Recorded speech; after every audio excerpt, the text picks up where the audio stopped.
allons parler d'un sujet qui aujourd'hui est important, c'est la santé en voyage. Où se renseigner donc pendant votre voyage? Pensez à votre médecin traitant. Votre médecin traitant vous connaît bien. Pour peu qu'il ait des habitudes de voyage, il sera d'un très très bon conseil.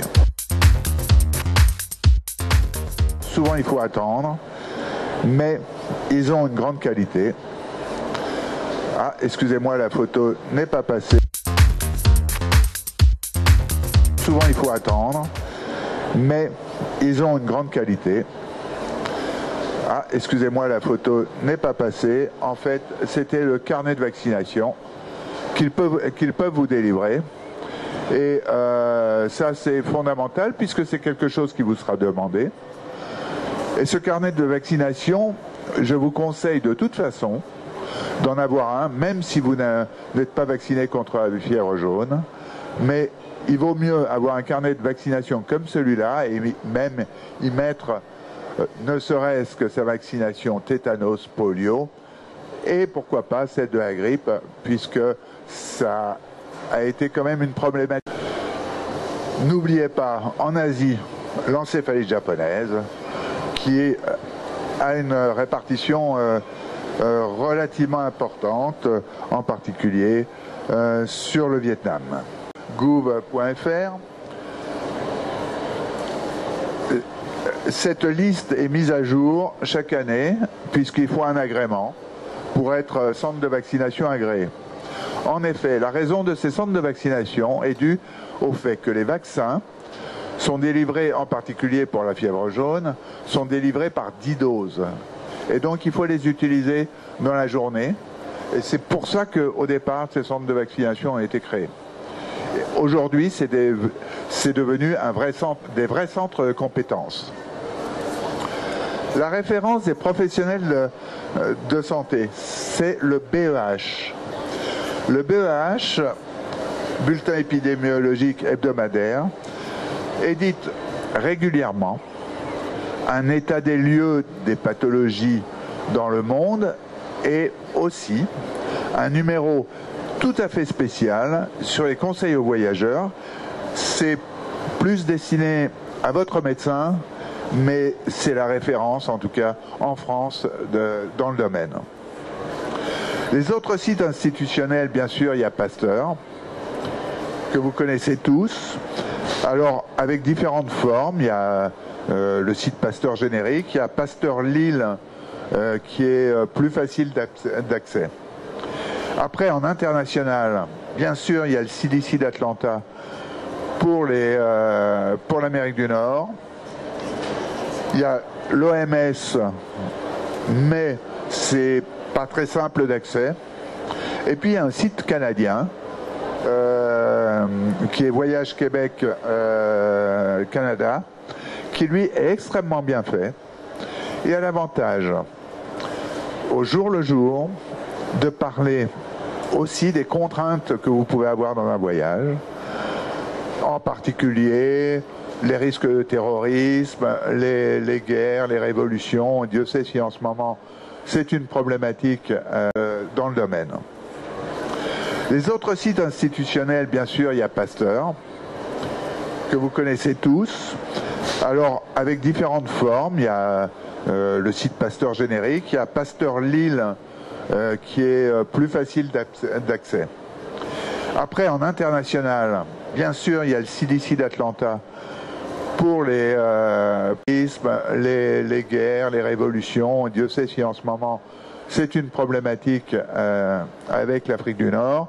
Et c'est toujours très bien fait et très instructif. En France, nous avons les mêmes choses avec le ministère qui édite bien sûr ses conseils. Vis-à-vis des douanes aujourd'hui, vous savez comme moi qu'on est dans un système qui les oblige à regarder de très près ce que l'on emmène. Donc n'oubliez pas vos ordonnances. Et cela permet aussi d'avoir le non générique de travail pour nous. En plus, le réassort nous a permis de valider le genre. L'aspirine, je vous rappelle, faites attention, il y a des gens qui sont allergiques à l'aspirine, donc à ne pas donner à n'importe qui. Le Spasfon, ça ne pose aucun problème. Et ça marche dans plein de choses. Et donc, voilà. Alors, l'allergie, c'est un gros problème en voyage. Des tas de gens sont allergiques à des produits divers et variés qui n'ont jamais rencontré jusqu'à présent. Alors ça peut être un fruit, ça peut être même du pollen. Et avoir des médicaments contre l'allergie, c'est fondamental. Ça, pour moi, c'est les médicaments les plus importants. En plus, pour le deuxième, qui est de la cortisone, il peut servir sur les voyages en altitude, où il existe une pathologie qui s'appelle le mal aigu des montagnes, et il fait partie du traitement, comme l'aspirine d'ailleurs, servir sur les voyages en altitude, où il existe une pathologie qui s'appelle le mal aigu des montagnes, et il fait partie du traitement, comme l'aspirine d'ailleurs. Donc voilà. Il y a ça, donc là le Tulgras, c'est pour les brûlures en particulier. Ça aussi, c'est un pansement hydrocolloïde, c'est aussi pour les brûlures. Les Urgostrips, c'est les strips que vous connaissez peut-être déjà, qui sont des sutures collantes. Et puis compresse alcoolisée, gants jetables, ça permet de faire les pansements propres. Le sérum physiologique, la bétadine et l'hydroconazone. Alors, le sérum physiologique, il sert bien sûr à nettoyer une plaie ou à un œil. Donc, ce sont des dosettes, ça prend pas de place. C'est très intéressant. La bétadine, TV, bonjour au Salon mondial du tourisme. Bizen TV, bonjour au Salon mondial du tourisme à Paris. J'ai fait une présentation tout à l'heure pour expliquer quelles étaient les précautions qu'il fallait prendre lorsque l'on voyage. Cette présentation était une présentation faite pour toutes les personnes qui venaient sur ce salon. Bizen TV, bonjour au Salon mondial du tourisme à Paris. J'ai fait une présentation tout à l'heure pour expliquer quelles étaient les précautions qu'il fallait prendre lorsque l'on voyage. Cette présentation était une présentation faite pour toutes les personnes qui venaient sur ce salon. Toutefois, Médical International Présence a d'autres activités, en particulier une activité d'ingénierie. Chacune, vous me demandez quels sont les programmes des formations. Bien sûr, il n'y a pas de programme type.